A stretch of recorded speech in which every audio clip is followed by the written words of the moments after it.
Okay, we need to talk about this.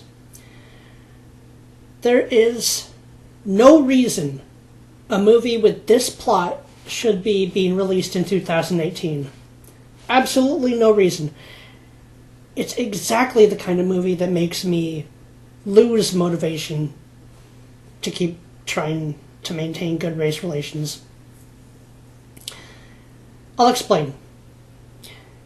So, in the 1960s, in America, there was the civil rights movement of my parents' generation. My parents were baby boomers who had children late, as a significant number of them did.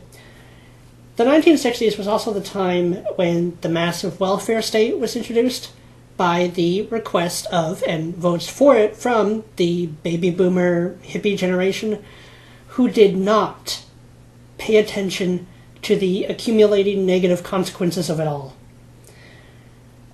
To briefly summarize it, what the welfare state did was provide government support and benefits to unmarried mothers with children, and once a lot of black women realized that they could and or were flat out offered the chance to live off of government support if they had children out of wedlock, this was when the single motherhood rate bloated.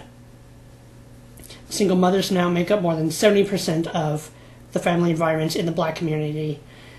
That was not the case in the 50s. A lot of the black community kept marriages together, kept stable families together. As soon as the government comes in and offers a welfare state, that should be a red flag to any community. Doesn't matter what race, doesn't really matter what religion, although religion is a separate topic, usually. But that should be a red flag to anyone. It opens the gateway to single motherhood, and single motherhood is known, we've been watching it for long enough, it's known to be disastrous to children's development.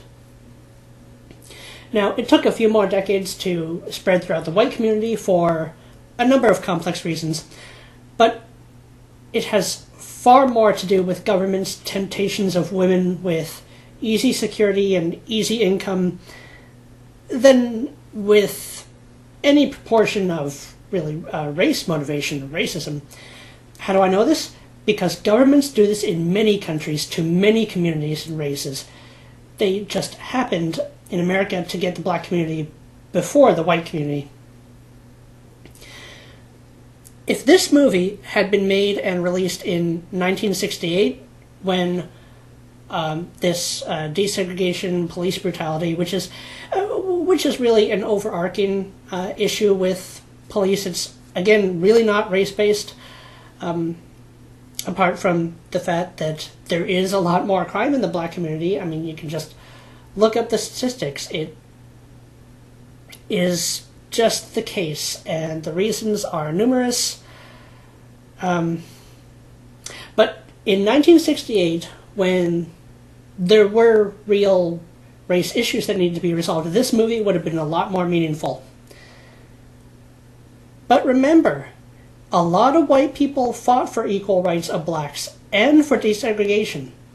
And back in the days leading up to and the days of the American Civil War, a lot of white people fought for the end of slavery.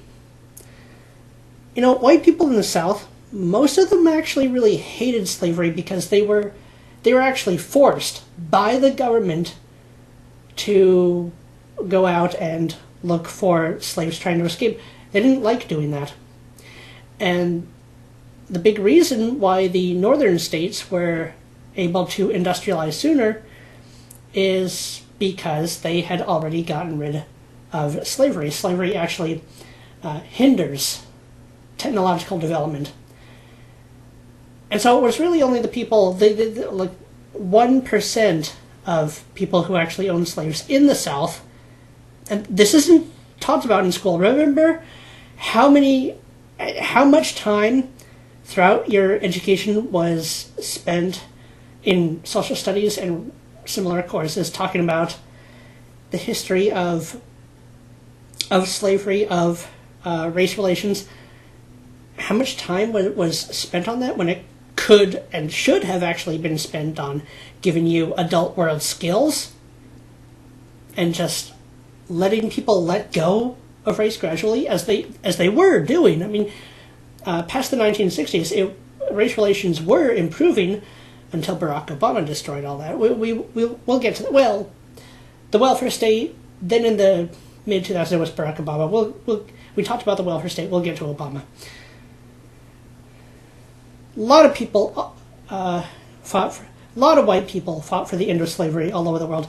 The British Empire, though it did establish colonies in many places, worked very hard to end slavery. So it gets extremely obnoxious when the free world, which was constructed by white Western Judeo-Christian people, today, the generations descended from the people who fought to end slavery all over the world, today, their great-great-great-grandchildren slandered for their countries having had rough race relations in the past. Every country did.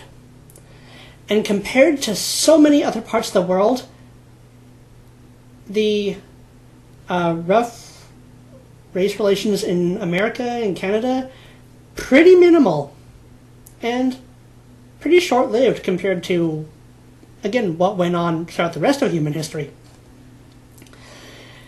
In 2018, this film has no reason to exist. I won't say it has no right to exist, but it really has no reason to exist. Because, again, it's the white-on-black racism, whereas actually today, the reverse is, I don't know exactly how many times, maybe 100, maybe 1,000 times more common, is black-on-white racism, and not just black. It's pretty much everyone against whites. I refuse to go see this movie. I saw the posters for it in theaters near me. I read up about it. That's why I can talk a little bit about it. I did read up a lot about it, but I'm not paying for a ticket. I've made that decision. I refuse to see this. I am boycotting this film. I will not support this movie and its message. It's supposed to be about tolerance, but white people are not the ones who need to be taught the lesson of tolerance in our time. And white people are pretty sick and tired of being called racist every time there's even a hint, a sliver of white in-group preference, when at the same time every other demographic on the planet has an in-group preference. And yeah, it's complete. It's worse than a double standards. It's double standard hypocrisy. It's just shaming, and it's milking white people for everything they fought to build in the first place. It's all of those at once, and they've every right to be tired of it. After doing more than any other race in the history of human civilization to bring an end to slavery than to segregation, white people now being the only ones ever blamed for those having existed is pretty sickening. If you really learn about the sheer brutality of history, white Western people should be the least to blame. By far the least.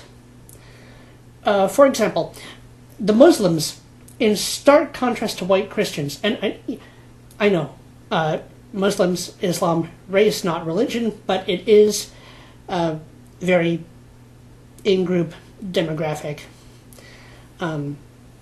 Never apologized. Muslims never apologized for having practiced slavery and intolerance of other peoples, which they still are. And in fact, they're completely shameless about it. The reason there are almost no black people in Muslim countries, and certainly not even close to having any standing in society of any level of equality, is because when the Muslim slavers finished with the people they took from other places of the world, including Africa, they were far worse than the Atlantic slave trade. When they were finished with the people they took, they just killed them. Go research the Muslim slave trade and you'll learn about that. It was Barack Obama who told the rioters after Ferguson that they should feel they have the right to burn towns and destroy property, destroy livelihoods if they like. If they like what the rioters are saying they, quote, fight for, even if the evidence goes completely against the initial perceived narrative. It was Obama and no white president in recent times, who set race relations that before had been recovering on fire again. And if he had any moral decency, he would give up his Nobel Peace Prize. He never deserved that in the first place. It was a terrible idea to give him that. There are some brave black people in the world trying to become moral leaders in their communities and help their communities.